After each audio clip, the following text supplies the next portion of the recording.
Hello and welcome to today's video. So this time we're going to be taking our look through the books that I've picked up in May and mid-June 2020 and that I've added to my collection. These are ones that I found online or from other book dealers.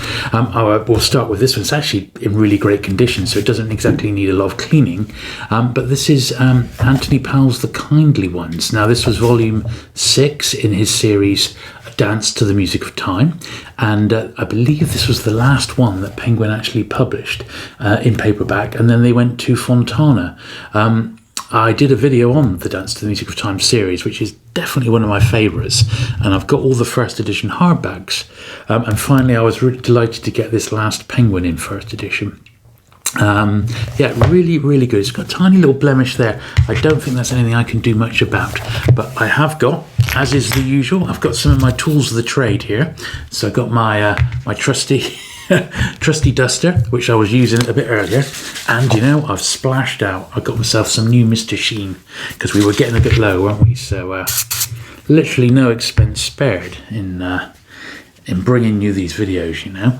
And yeah, I've got a real nice mixture of stuff to show you today. I've got some really nice Dick Francis hardbacks. I don't know if you've ever come across Dick Francis. He was the Queen Mother's jockey, and he was famously all about to win the Grand National when his horse collapsed at the very last fence, and he just got beaten. Devon Lock, I think the horse was called. It was an absolute tragedy, and he went on to become a best-selling thriller writer in the world of sort of horse racing, and they're fantastic books, and I've read loads of them, and I was able to track down a few fairly reasonably priced first editions. I've got a really great run of nice paperbacks for us to have a look at today, and a lot of them are UK gold medal editions, so not the US ones, UK ones, and they're in absolutely fantastic shape.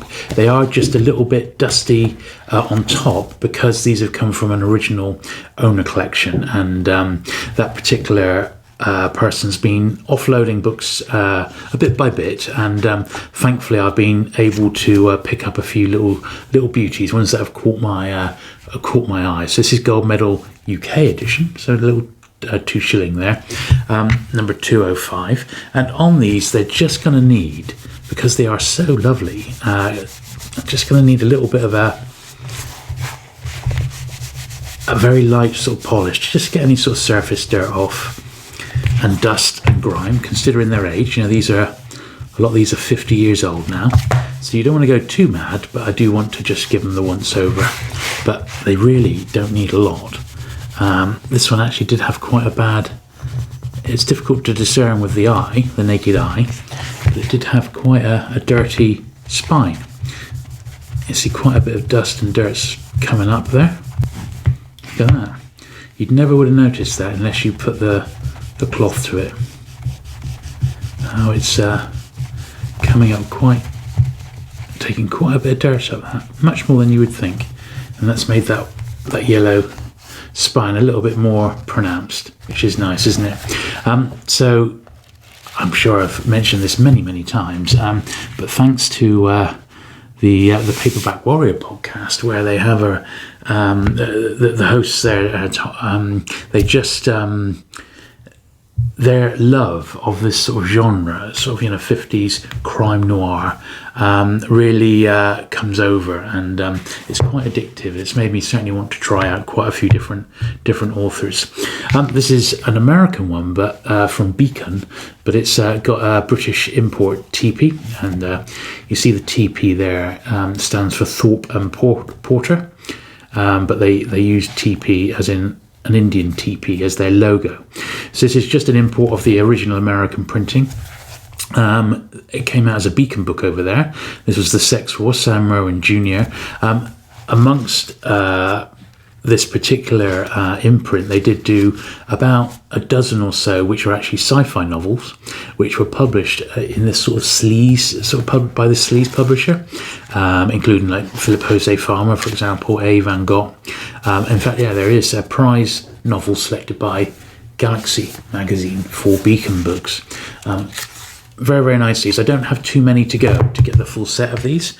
I'm going to put a little bit more polish on because this one is in a bit of a state. But understandably, because they're imports, there's not that many of them around. Some seem to turn up more often than others. But when I see them in America, and they're these beautiful, nice, sort of unread copies, they do tend to be a bit on the pricey side. So, and time I get import duties as well. It makes them a little bit prohibitive about sending them over to back to the England. Certainly, at a book at a time, it just wouldn't be worth it. So yeah, but I always pick these up when I see them. And in general, Beacon as a publisher, even though they're predominantly sleaze books, they are quite collectible. And I've got maybe about 20, possibly 20 books now in my sort of Beacon collection. Now I did spot that this one had a vintage 15p to be rubbed out there. So we're going to grab that one. Get that little 15 pence rubbed out, and I do hope that you do find these videos sort of useful, and it gives you little ideas to tidy your collection up. I mean, all right, that's not the greatest of condition, but it's certainly good enough to read, and definitely one that's on my sort of list that to get through at some point. And I put them over there like that so you can at least enjoy the spines. So here I do one more paperback. It's another one by Edward Arons, a UK gold medal again, number 398. This one, another one. It's virtually, I would say, it's virtually unread. Really nice. Copyrighted 1960. Full set. I think the British edition was probably a year later. Quite a nice, distinctive sort of good girl cover there. She's sort of maybe lying on the beach or something like that. Once again, this isn't going to need a lot, just a bit of a once over, just to sort of see if there is any sort of surface dirt on it, which there probably is, because it's a 50, in fact 60-year-old paperback now, and that is the thing to remember with these. So they're never going to turn up pristine, but I have to say this one's pretty darn tooting. It's really, really nice.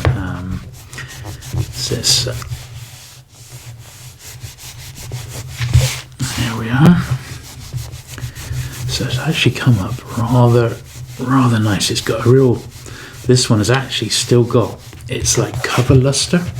So if you have a look at that under the light, it's like, wow, that really is quite something, isn't it? If only all my books were that nice.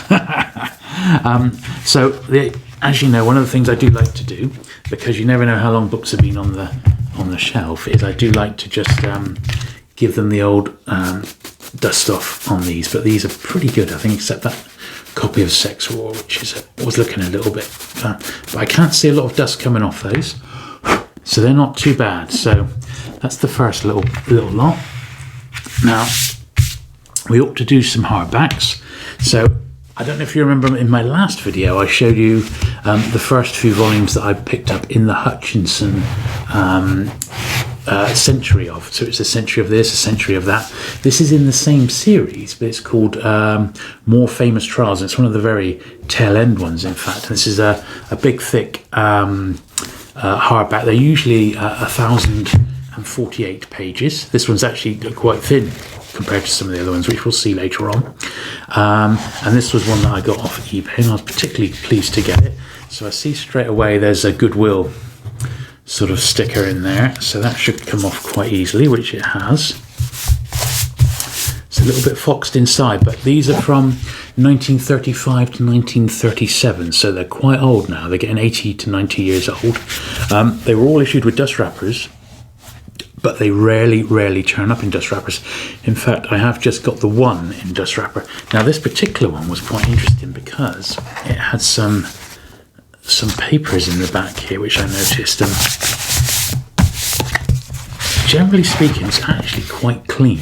But I don't know what all these are, whether they're something to do with the book or if they're just other true crime things. And the look of it, yeah, 1964.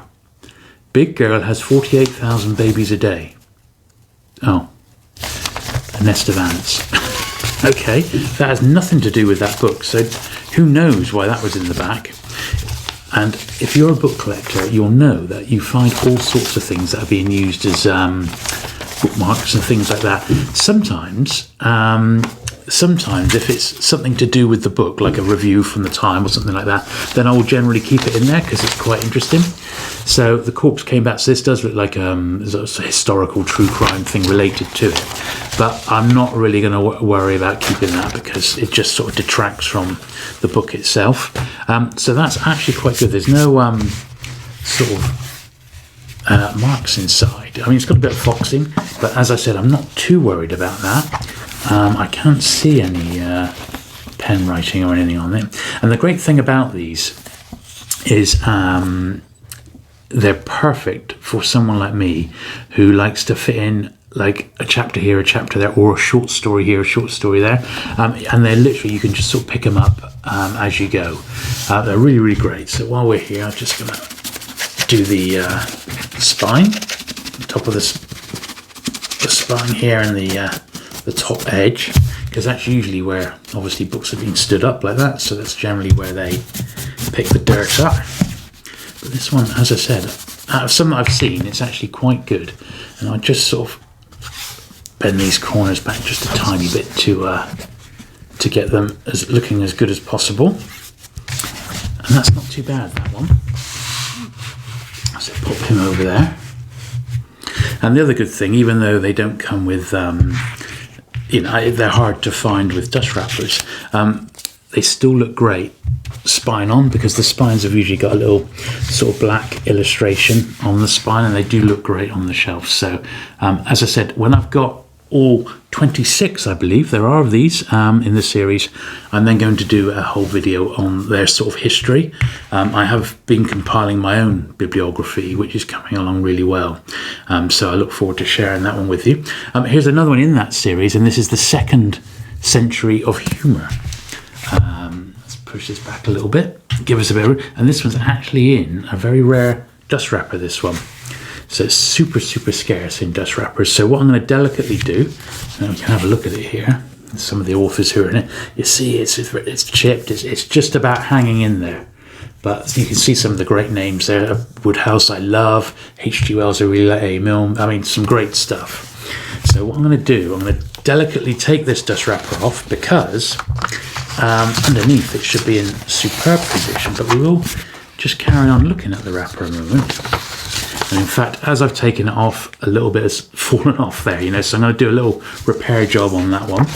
But the wrappers inside these were actually designed so that they were actually designed to be cut to pieces, and then you could order the new books.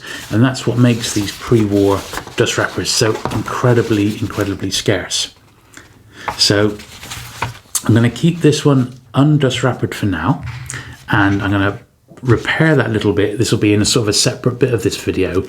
Perhaps I'll tag it on a little bit later, and I shall put that bit back in there. And then I'm going to protect this dust wrapper in nice archival mylar wrap, and then this one will be, I'll pop it back onto the book then, and it will look really, really quite outstanding. But that's just the sort of thing that you should protect. Although, as I said, it was a pure luck that I picked that one up with a dust wrapper on underneath, because it's been protected. It's pretty much as good as you're ever going to get for a book of this age. Really, really nice sort of copy of this one. And I do like my short stories of humour.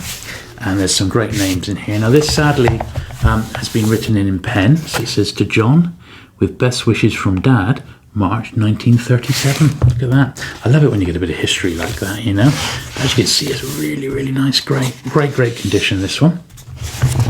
The only sort of area of damage you can sort of see, it's been sort of worn there, just on the edges, and that's where it's just been stored for many, many years. It will slightly come off that, but apart from that, let's run the old toothbrush over the top here, see if there's any dust coming off. Not a lot. It's a surprisingly clean copy, this one. Very, very clean copy of this one. So that's lovely. I'm really pleased with that one. So I think we'll leave that exactly as is, and I've got the wrapper over there. I'm going to keep that one I'm going to put that wrapper in some Mylar quite soon. I'll do it sort of a bit later on in this video. But I think I actually need to pull the camera out and give ourselves a little bit more room. So I'm just going to pause there now. Right, there we are. Hopefully that makes things a little bit easier to see. So the next one is another one in the century of, and this is the second century of detective stories. Now, edited by E.C. Bentley. Now this one, as you can see, it's been in the wars a little bit more than I would like. However, it's still not bad. And this tail end one, this is one that came towards the tail end of the run. They get scarcer as they go along. So there is some pencil inside, so we're going to definitely look to get rid of that in a second. Use that one as a basis. This one's just under 800 pages. So yeah, apart from that bit of pencil there, it doesn't look too bad. A couple of little marks on the cloth, but I don't think we're going to be able to do much about that. But let's delicately get this off, because it's not something that needs to be on display, because it's rubbable. It's only a previous owner's name, so it's nothing important, and I didn't recognise the owner. I have got a few books in my collection, some Penguins and that, which have come from like people who worked for Penguin at the time, and they're sort of part of Penguin book lore. So I've decided to keep their names inside, even though they're written in pencil. And I've done that simply because, yeah, as I said, it's like almost like an association copy from the collection of so and so, you know. So that's why I've kept those intact. But that's cleaned that up a little bit. They did a bit of a deep underlining, so I need to go over that bit a little bit further. There we are. There's another, looks like a bit of ink there. I don't think we can do much about that one. And sometimes in the very edge here, you get dust and dirt collect. That's okay. So really, I've been enjoying collecting and tracking these down. However, some of them are proven to be quite elusive. So we're going to have to see how well I get on, because I reckon I'm going to be some of the issues seem to be quite scarce, and they're proving quite elusive. You know, unless you're willing to pay huge money. They're all out there, every single one of them, but just some of them are quite tough to find. So I think internally that one's about as good as I can get it. The top looks decidedly dusty, I have to say. It looks quite dusty, that. So I'm going to give that one a going over now. Just hold it nice and tight. The worst bit is always around here, around the sort of the top end of the spine. That seems to be the worst bit. And then look at that, loads of it, isn't there? Absolutely loads of it. Of course, I do one of these videos and I have to, take a shower afterwards because I'm covered. But I do find them great to go through the collection, and you get to see the sort of stuff I'm picking up these days, and what I'm into. And I'm always buying books and stuff. And I trade a bit online as well. I don't always just buy. I like to mix the collection up a bit. There we are. Let's just sort of lighten that one a bit. Now, the only other thing left wrong with this is that splodge right in the middle there. And I don't think there's anything I can do with it. It's like a stain. It looks like someone's dropped their tea on it or a coffee. And I really, really don't think there's anything I can do with it, because it's probably, these are cloth boards. It's just sort of stained there. Yeah, you can just sort of see a couple of little dots there. I don't think even a bit of my trusty Mr. Sheen is going to make even the slightest sort of dent on it. But I'm going to give it a tiny try, just to try, because sometimes if you don't try, you're just never going to know, are you, if it's going to work or not. So let's just see if I can maybe at least fade it a little bit.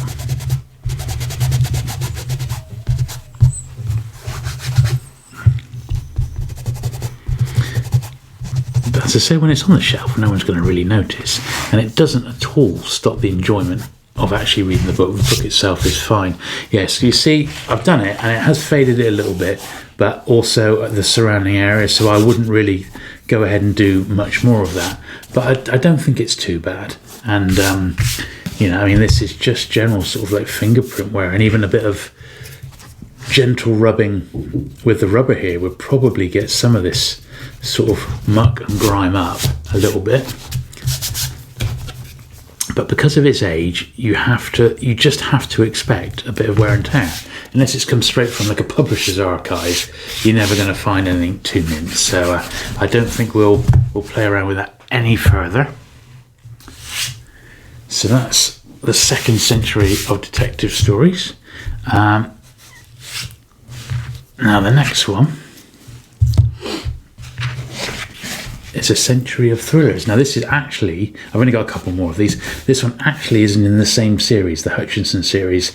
This is actually an Impostor. These were published by the Daily Express, I believe. And these ones, they did two volumes. This is the second century of thrillers. They did a century of thrillers as well, and it was obviously a success because they brought this second one out.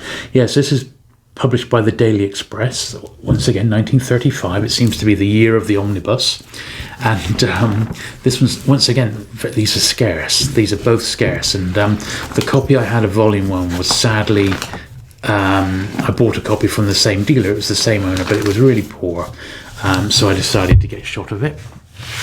So once again, this has got an original owner name there. Now that's in ink, so I can't do anything about that, but this bit below here appears to be in pencil, so I should be all right to get rid of that bit, which I am.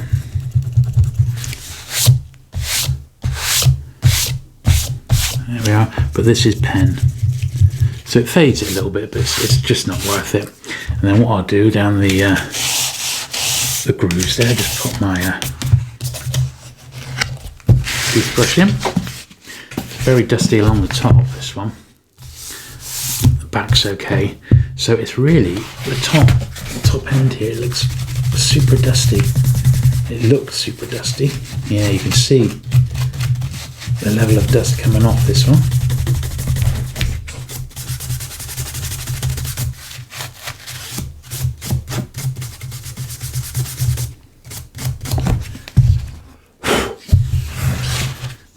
Yeah, pretty bad condition, this one, unfortunately, but it's all right. It's super rare, isn't it? And that's the way I look at it. But yeah, nice, a century of thrillers. If you ever come across those, they did get reprinted, so that's a first printing. They did get reprinted, but the first prints are quite scarce. Those go for about £20 a pop, if not more. So since we're here, we might as well do the last of the century books. This is a century of nature stories. This is another one which is fairly easy to get. In fact, look at that, £2.50. I think I only paid about £3-4 for this one, so it wasn't one of the expensive ones. It's super long. Got that nice sort of selection of nature stories in it. Once again, looks pretty dusty on the top, so I'm going to use this other one, have it like that, so it just sort of gives it a bit of a surface. And I'm going to take out this, there's a little like 8A in the corner there, so who knows what all these who knows what all these symbols meant. And then there's, in this corner here, there's a £2.50, so maybe this has ended up in like a charity shop or something over the years. But as I said, they all date from 1935 to 1937. So it's that particular little window when people perhaps were looking for good value for money. Apart from that, I would say it's probably unread, but you have to wonder whatever happened to the dust wrapper. Now, once again, this one actually looks super dusty on top. So I'm gonna, with a bit of a deep breath, see how we get on with this.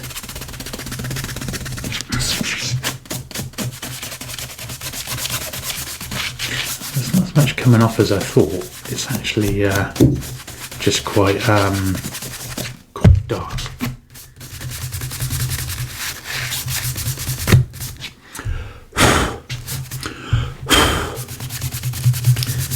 There's a little bit of foxing, a little bit of page edge foxing, but nothing too bad, We have seen worse, let's put it that way. We have seen worse. But that one's not too bad. Yeah, that's okay. A bookmark with this on, which I'm going to put back. This was the bookmark of the firm that I bought it from. So that's all my Century of hardbacks, although we do have a couple of other hardbacks to look at in a little while. So let's just clear the decks here. So I think we ought to do a couple more paperbacks. So let's get the next one of those organised. And that's The Soft Arms of Death, another UK gold medal. So, as I said, I've got these mainly from one particular book collector who's been disposing of books in his collection just lately, and I'm always happy to pick them up. This is UK Gold Medal 112, Richard Hayward, The Soft Arms of Death. Now, I think all this one's going to need, again, is just going to be a little bit of dabbing with a semi-damp cloth, just to get some of the worst of it up. It's actually underneath, it's virtually mint, I would say, so, or fine, you know. So we'll just see if this does make any sort of difference. There's probably years of invisible dirt there, which we'll soon see. If I had time and the inclination, I would probably bag up all my vintage paperbacks, but I do like to dive in and read them, and it is an inconvenience to open them. And I suppose my very rarest books are actually in plastic bags, like comic bags and stuff. But if you can imagine, 100 bags is not a lot, and then when you've got 1,000 bags, that's quite a lot, isn't it? And I just can't afford the space. I literally cannot afford the space. And also, I find that when you put a comic in a bag or a book in a bag, the seam of the bag tends to be right across the spine, and they make the spines, I don't think, very attractive to look at.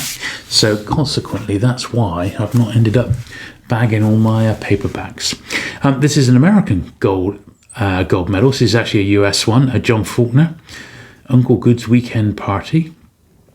There'll be a hot time on Cabin Road tonight. So this is a nice US one. It's probably dated. An original gold medal book by John Faulkner, August 1960, this one. So a little bit of wear on that, more so than we've seen on some of those other really mint ones.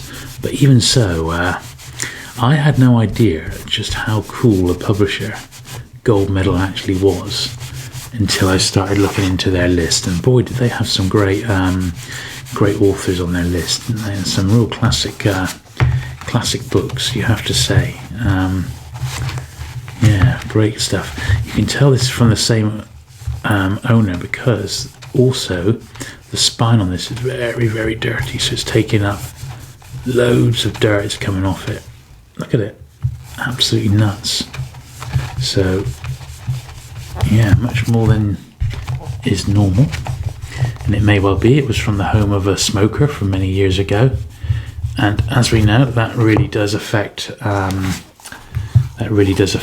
book spines,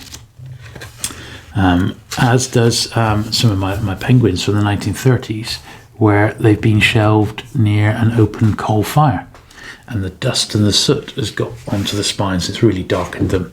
So that's sometimes how it goes. Here's another one, another gold medal, The Star Trap. It's a nice cover, isn't it? So she was cool and lovely and always just out of my reach until blackmail sent her spinning into my life. Gold medal 538, UK edition. There we are, 2 and 6. This is probably early 1960s, this one. Copyrighted 1960, but the UK edition, well, it doesn't give a date, but I would imagine 61, 62. It's absolutely spot on condition. That one, I would say, once again, it's probably unread, which is quite nice. So we'll just give it a gentle rub down to make sure it's as clean as it can be.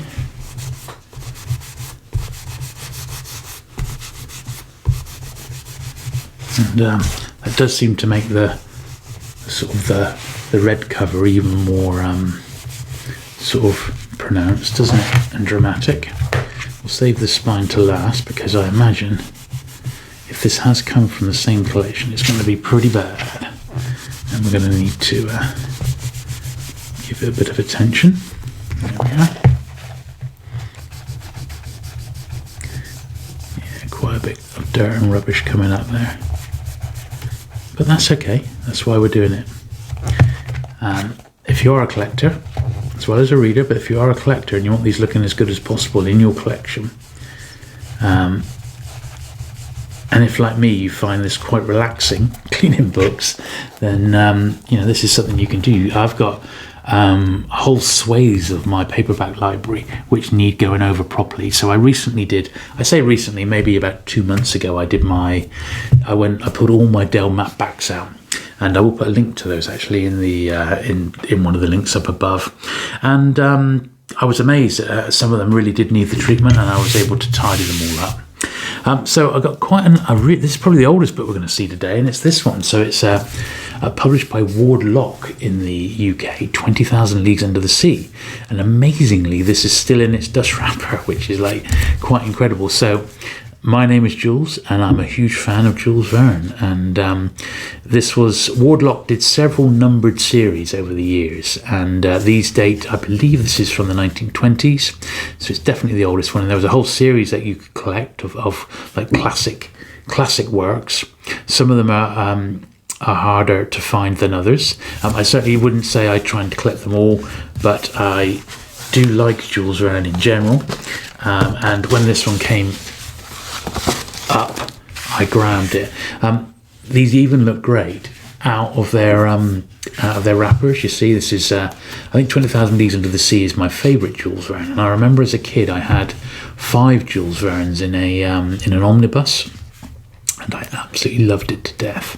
I've not been able to find that particular omnibus, but I read it when I was at school. But this is a really nice edition. This would look great on the shelf. And if I just pop that there a minute, let's have a look at this vintage dust wrapper. Just look at that. So it is pretty scarce, it's pretty fragile. Now, there's a little mark there, and at first glance I thought it was wax from a candle, but it's not. I don't know what it is. It's just a little blemish on the cover there.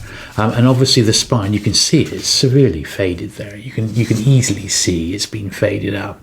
But once again, I think because of its age, I am going to attempt as best I can to wrap that in a little archival milers to wrap around the book. So that will be on my list of things to do at the end of this video. Now this one actually isn't too bad. So just under 300 pages, and the thing I like about these Ward Lock books is they're nice sort of tomes. They're not cheap paper. They're quite nicely put together, these, print perhaps is a little bit small by what I would prefer today, but 20,000 Leagues Under the Sea is actually quite a long little book. I don't believe these are actually dated, but I do know from doing a bit of research that this series was around the 1920s. But yeah, there's no date on this one. Now, what I think is going to be quite interesting is there's not a lot we can do on the inside, so I'm just going to pop that down the rails there. The actual inside is pretty much as good as we're going to get it, so I'm going to leave that. But this outside, it's got a cloth cover, which I believe might benefit ever so slightly from me putting the duster over it, and I don't think it's going to damage it. So we're going to do a live experiment on air, because it's like a cloth with ever such a shiny sort of finish. Now I'm not going to put any extra polish on. I'm just going to use what was on the end of those paperbacks, and just to see. Yeah, so it does take off, even though the book had a dust wrapper on it. This book is 100 years old now, so all it's doing is taking off 100 years worth of general dust that's accumulated and got in under the dust cover in the last sort of century. So it's not doing anything special. It's just sort of we're not trying to get rid of any stains or anything like that. There we are. It's just like a general 1-2, but the worst bit of the book is easily the top, because it's got a bit of spine rolls. This, if you see that, you see where it's been read. Now, the way to get rid of spine roll, you could sort of bend it the other way, and you'd need to sort of wedge it in place with some of these other, say, hard books, and over time it will sort of sort itself out. But the only other way, because what's the way it's ended up with that spine roll is someone's read it and they've like that, and you have to sort of reverse the process, which can take a long time, a time which I haven't got. So I would just sort of get it as square as a block as I possibly could, and then I'd get it on the shelf, and then I'd wedge it basically between a load of other books and leave it. So let's just give it the treatment. I've got it there, and this is 100-year-old dust. Now I almost feel that, geez, look at it. I need to give a government health warning on this, don't I? I almost feel that it's like you rub a book hard enough, Aladdin's going to pop out. Absolutely incredible, isn't it? Look at that. But at least it's going to be in a good state, I feel, to then go into my library with my other sort of hardback, really early sort of first editions, which is where this one's heading. It's not the first edition of 20,000 Leagues Under the Sea, sadly. That's considerably more expensive than the about 12 quid I paid for this one, which is all it was. These are actually really reasonably priced to get. In fact, I don't even think it was that much. It was less than a tenner. And for me, this is a really old book with a lot of history. It's an author I love and always have done since I was a kid, of one of my favourite stories. And it's beautiful, even when it's not in a jacket. The fact that it came with a jacket, which we'll look at later on, was just a bonus. So that's great, isn't it? So this is, as I said, Wardlock, and I just do the other edition. Published in the 1920s, I believe 1928, something like that. And they're the sort of thing you find to this day. They were big sellers, they were definitely big sellers. And because they're not the original first editions, they're just part of a series, they're not a lot of money. So, if you ask me, it's a bargain in the world of books. There we are. Right, so that's that one. So let's pop it up there. God, I bought a lot this month, I have to say. I was lucky. I got quite a few juicy little books here. Phew, what should we do next then? Well, I've still got, we're not even sort of halfway, and this video is already 40 minutes long. So maybe I'm going to need to split it into two parts, because we are, time is marching on. Let me just do a couple more paperbacks or so, and we'll see if I can zoom through them. This is another great gold medal. Dead Dolls Don't Talk, 2 and 6. It's just got the British over sticker. Once again, probably from the same collection, 635. Absolutely immaculate British gold medal. Copyrighted 1959, which is when the UK one was released. So we'll just give this one a little going over. But these aren't going to need a lot, so I'm not going to dwell on these much, because they are absolutely beautiful. Beautiful mint stroke fine copies. This one has, I spot, got a tiny blemish on the spine, and when I put my hand over it, it may be just a little bit of binding glue or something like that. That is just the sort of thing that a bit of polish will actually get up. Now, there is no limit to how long my YouTube videos can be. They can be as long as I like them, But I'm just thinking, I do have other videos to film today. As I like to do when I have a day off, I make the most of my filming. So I'm going to try and zoom through these a bit quicker if I can. Here's another one here. So UK Gold Medal, Blackmailer. There we are. We haven't actually got that many to go. We got maybe 5 more paperbacks after this, and about 8 more thinner hardbacks, but they're part of a series. So as I'm there's not a lot I can do with the hardbacks per se. They can't be polished. They're too old for that. In fact, they are even older than I think they're about the same sort of period as the Jules ran, actually, around the 1920s. The hardbacks we got. That's a beautiful one, isn't it? Another British gold medal. So let's zoom through these. Another one here, The Cheaters, gold medal UK 408.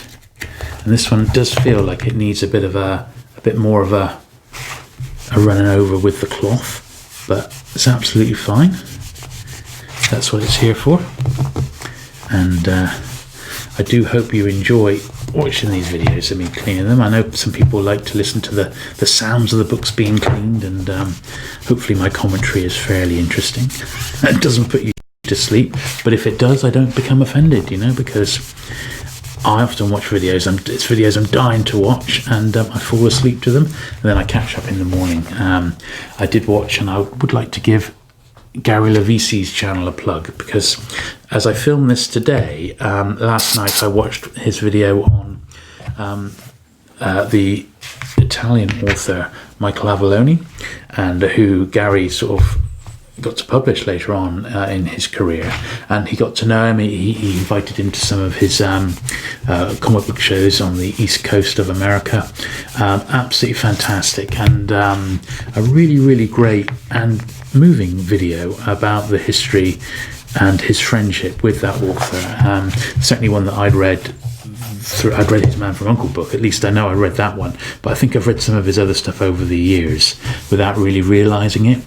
And what a great video that is. So once again, I shall pop a link to that in the description. I'll put a link just up above. All right, so you can nip over and see that one from Gary. And if you've not subscribed to Gary Levisi's Paperback channel, you're really missing out, because his collection is probably one of the finest in the world of vintage paper. It's as simple as that. It's just amazing. This is a really interesting one. So this is from McFadden Books. What a great cover that is. It's Mary O'Rank, a Hopwood Award novel. It's a late 60s one, and I picked this one up in 1968. It's just that cover. It's awesome. It's absolutely awesome. So that was the one and only reason I picked it up. In the sort of music that I like, my absolute favourite year is 1967, but I do like a lot of the music that came out in 1968 as well. And it's such a shame that I can't just play my favourite music on my videos, because it would sort of be music from the period. This is another beauty. This is an Ace book. It's an original Ace book, but it's got a TP 1 and 9, so it was an imported one. Awesome cover there. I don't know who the cover artist is. It looks like Radler or Adley, something like that. Ideally, the girl sort of face down in the water there. It's great. Possibly, it looks like it's been faded a bit on the spine, but even so, I don't know much about this author. It's probably not a classic by any means, but this one was literally bought for its cover because it was so good, and it was a nice, very reasonably priced book. As were all these gold medals. They weren't too expensive. I think for their condition, they were an absolute bargain. And I said this doesn't need much work. Yeah, so going back to my music, if I could have any sort of music, so for 1967, my favourite albums were The Doors by The Doors. There was Jimi Hendrix's Are You Experienced? There was, of course, Sgt. Pepper, Lonely Hearts Club Band by the Beatles. I liked Incense and Peppermint by Strawberry Alarm Clock. A Surrealistic Pillow by Jefferson Airplane, another really, really great one. This is a nice one. This is a Belmont, and it's a Harry Whittington novel. He's a great author. I've dipped my toe into a few of his now, and I've enjoyed what I've read. So this is really, really great stuff. A Night with Nona, Harry Whittington. There we are. First printing, 1962. It's a brand new full-length novel. Really nice, that one. A little bit of like cover wear and stuff, so we'll get that one. But yeah, so 1967, what a year for music that was. But I do enjoy stuff from, say, 67, 68. It's sort of my era.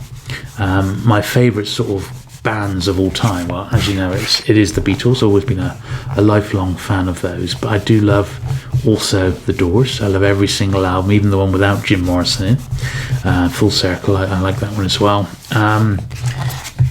Love Jefferson Airplane. I love the Mamas and Papas. Got all of their stuff.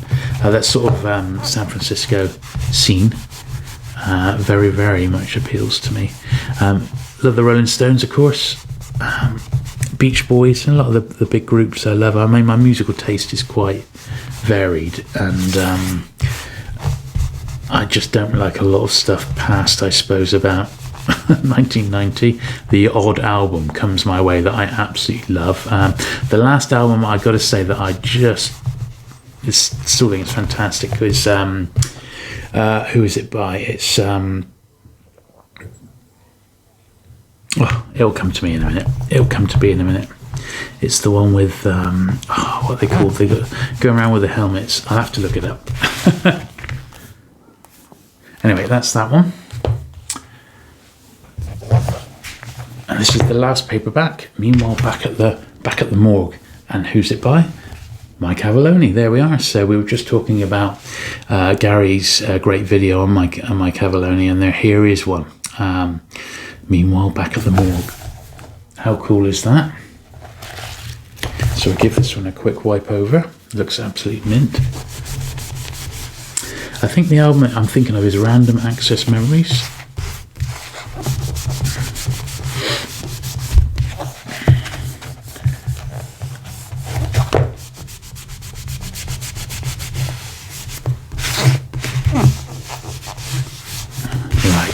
Just a few more to go, so I'm just going to take a quick pause there.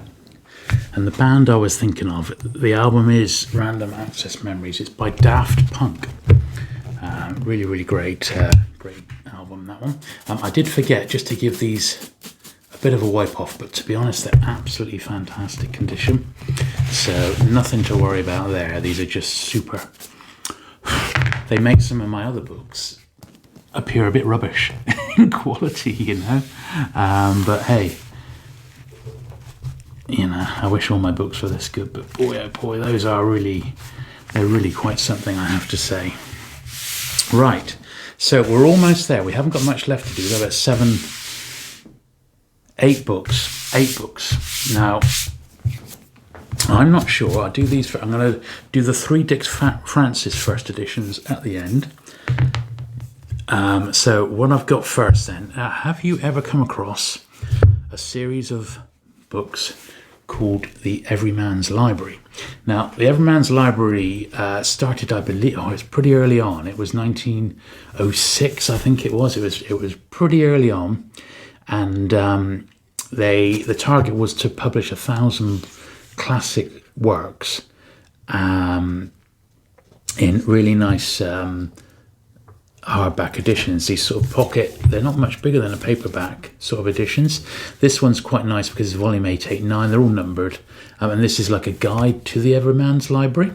Now, I haven't got many of these, but I am trying to get some of my favourite classics in the Everyman's Library, but some of them are proving quite hard to track down.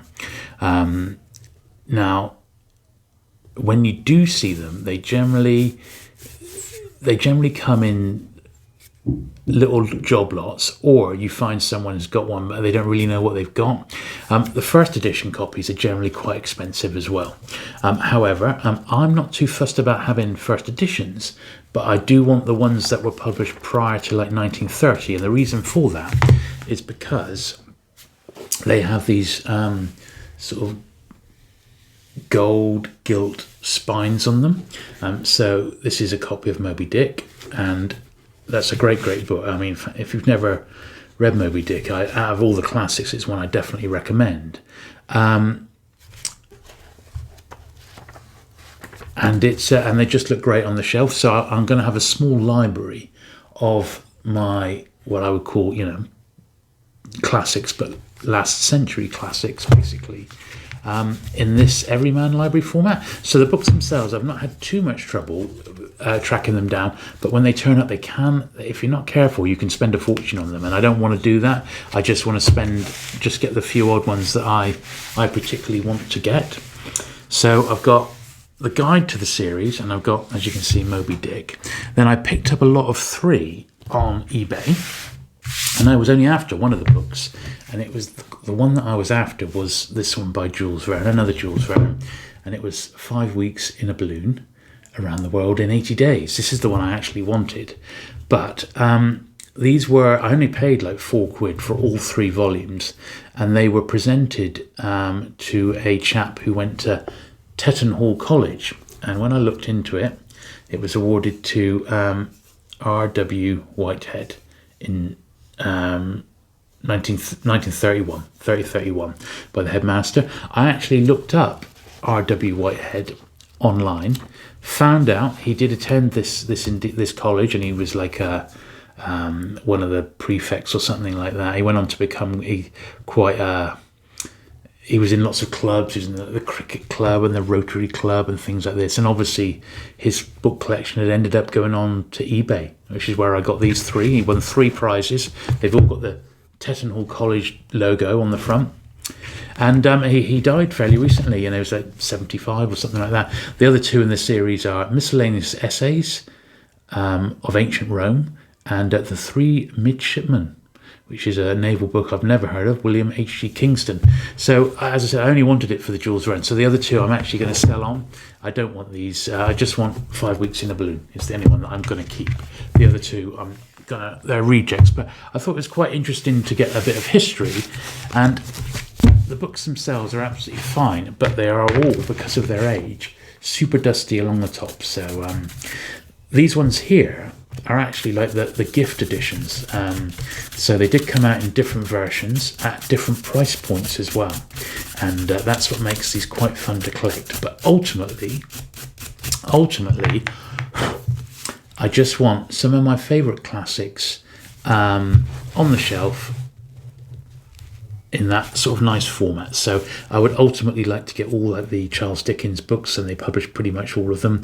They did publish several H.G. Wells, and Gibbon's Decline and Fall of the Roman Empire, I think, came out in 6 volumes. So there's a few books in there I'd certainly like to pick up, but I've not made it a priority. But when I see these, there's in a bookshop, I'll always go through and check and see just what they're charging, because sometimes you can find them for just a couple of quid each. And when you think all of these are pre-1930, they represent excellent value for money. So that's those. Now we just have the Dick Francis books to go through now. So as I said at the start, Dick Francis was an author I've read many years over the time. I met him a few times when I was in the book trade, and I did signing sessions with him. But at the time, I was never really... I'd read a couple of his books, but I wouldn't say I was his biggest fan. I've certainly grown to love his books of late, and I've been listening to a lot of them actually on audiobook as well, because they've all been sort of adapted. So I thought, well, Dick Francis was one of those authors who used to be a fortune to collect, an absolute fortune. But nowadays, if you're a canny collector, you can actually collect even someone like Dick Francis for reasonably inexpensive amounts of money. So I have been able to find his first 3 books without too much effort, all in first edition, and not had to lay out a fortune. So here's the first one. So this is there he is there. That's on his horse Devon Lock on the Grand National, I believe. This was his first book, which was autobiographical. And this is The Sport of Queens. Now this one, although the dust wrapper has been clipped, the price has been clipped, apart from that, it's actually a really nice copy of this one. This was his first book, 1957, and really, really nice that. And there's not a great deal I can do about the boards being a bit worn and that, because literally 10 years ago, Dick Francis was highly collectible as an author, and he almost became too expensive to collect. But not today. And if you're what I would call a canny collector, you can get bargains. So I was waiting to find a copy of the Sport Kings for a long time, and then all of a sudden, when I did a look at Sport of Queens there, I found a copy for 20 quid. So I was really pleased. I got it for 19.99. That's a deal for a book which, you know, back in the days when these things, when he was really collectible, that was, you know, 100 quid.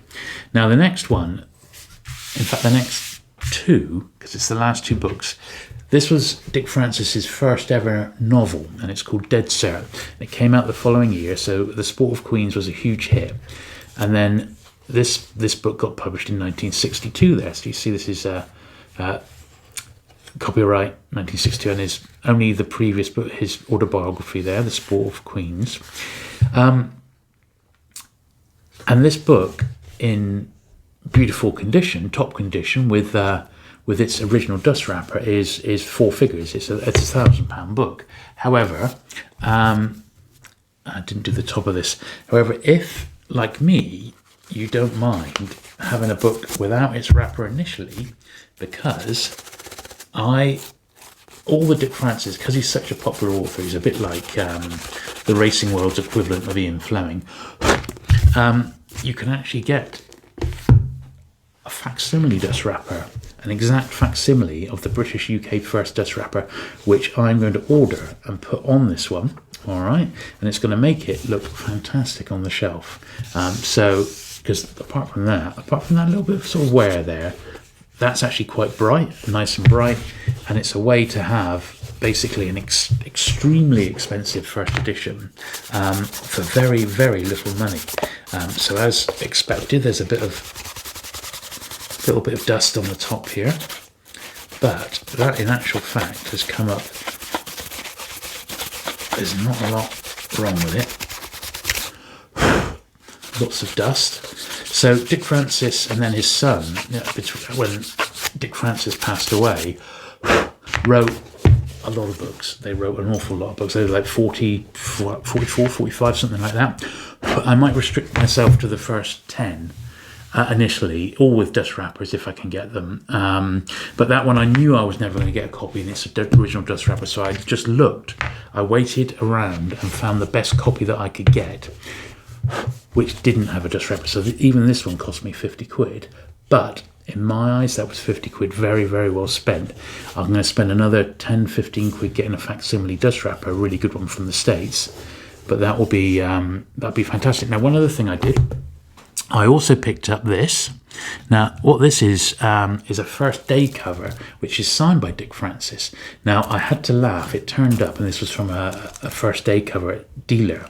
It had 20 quid on it, which I paid $2.99 for this. So I'm going to open this one up carefully, because although I met Dick Francis, you can actually pick up lots of Dick Francis signed editions online, but not of his early books, obviously.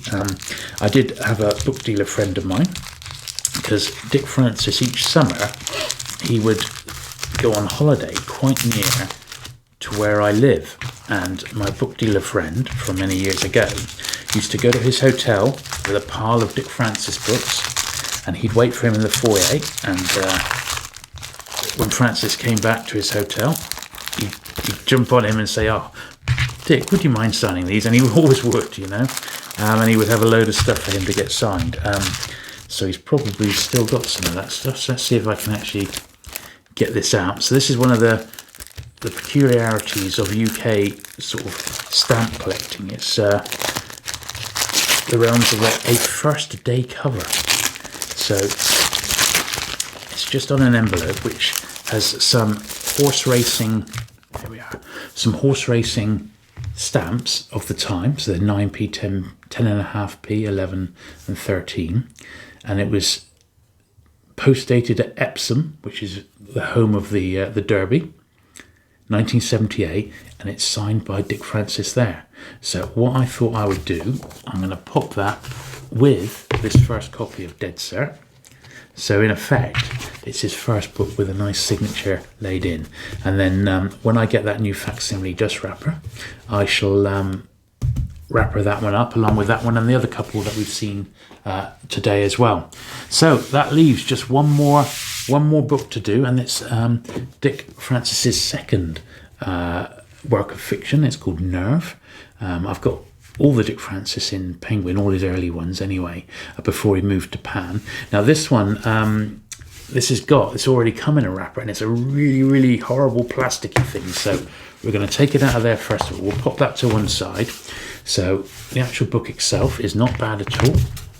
Once again, I'm going to rub the top of it to get the dust off. Now,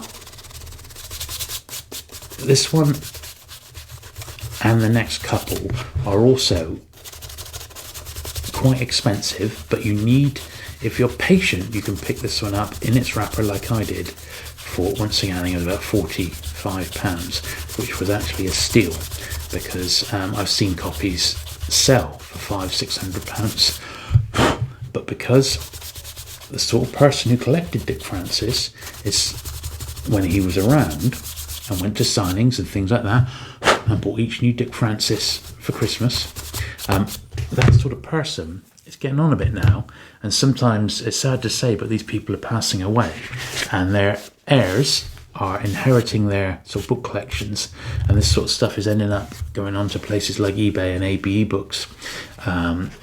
So this came from a collection of beautiful first editions, absolutely beautiful, and I picked it up. So there we are. So book number 3 here, Sport of Queens, Dead Cert, which we've seen in now Nerve. The next one after that is Four Kicks, and then Odds Against. So there's nothing wrong with that at all, but the wrapper is awful. So on this one, there seems to be some sort of staining at the top of it.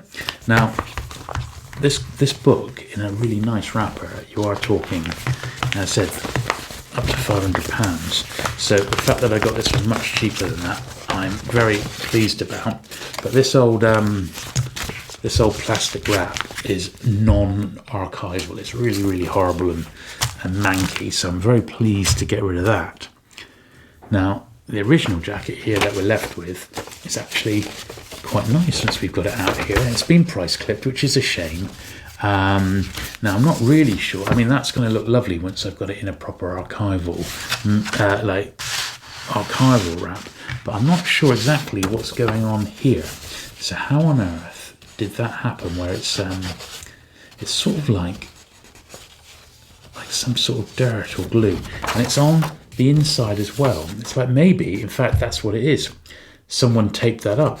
That was taped up, and the tape has aged, and they've now removed it. So that's what that is.